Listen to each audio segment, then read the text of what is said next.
Mr. President, The senator from Rhode Island. permission to continue as if in morning business. Without objection. Mr. President, during my brief tenure so far in the Senate, the Judiciary Committee has confronted many difficult issues: battles over judicial nominations, complex legislative matters, the historic investigation into misdeeds of the Bush administration's Department of Justice. In that process, the committee saw U.S. attorneys fired for political reasons. We saw the Civil Rights Division run amok.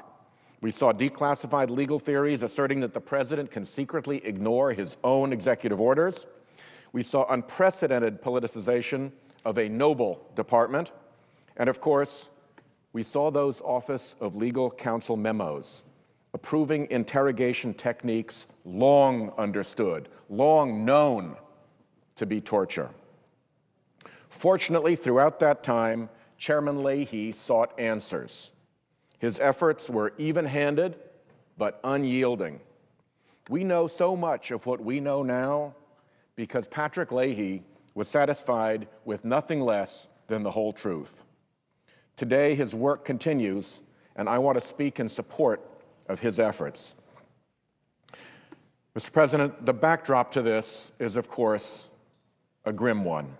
Over and over as I travel around my state of Rhode Island, I hear from people facing challenges that seem almost insurmountable. Challenges that President Obama spoke about in his address to Congress yesterday. Every day it gets harder and harder to find a job, to pay the bills, to make ends meet. Every day it seems more difficult to see a way out.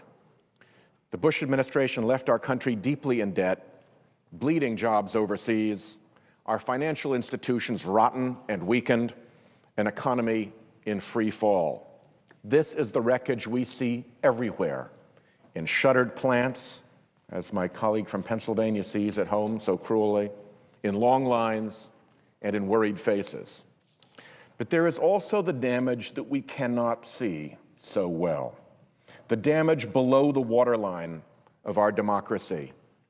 Damage caused, I believe, by a systematic effort to twist policy to suit political ends, to substitute ideology for science, fact, and law, and to misuse instruments of power.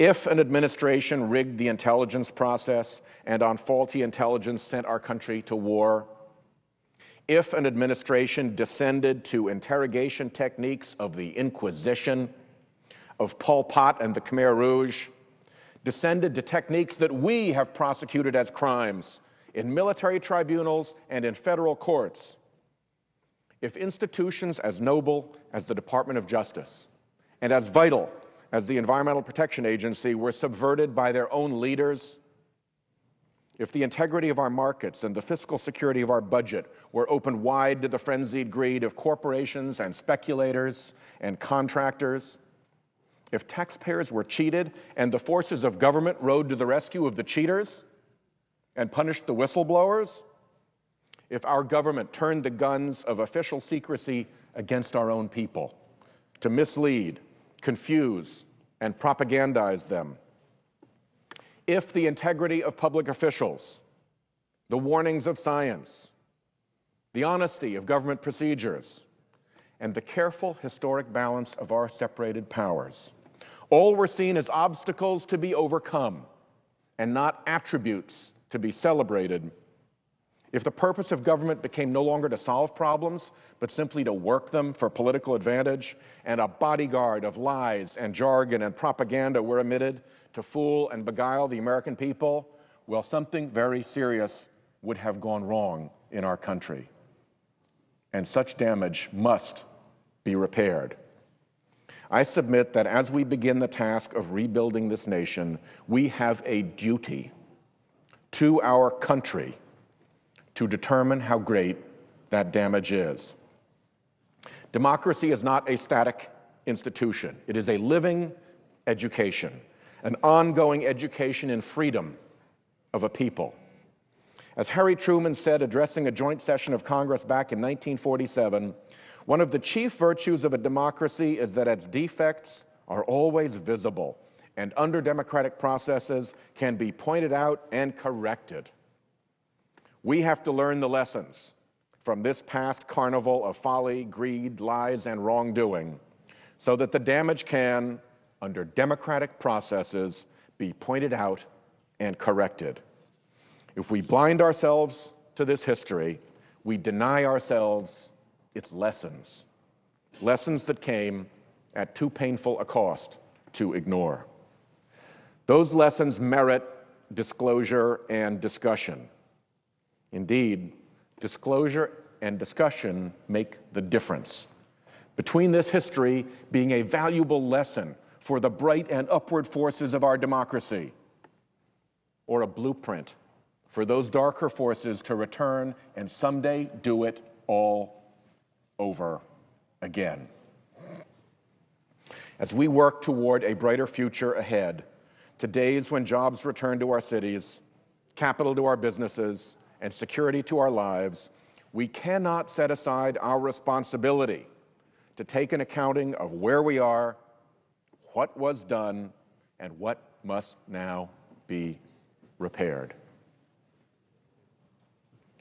We also have to brace ourselves for the realistic possibility that as some of this conduct is exposed, we and the world will find it shameful, revolting.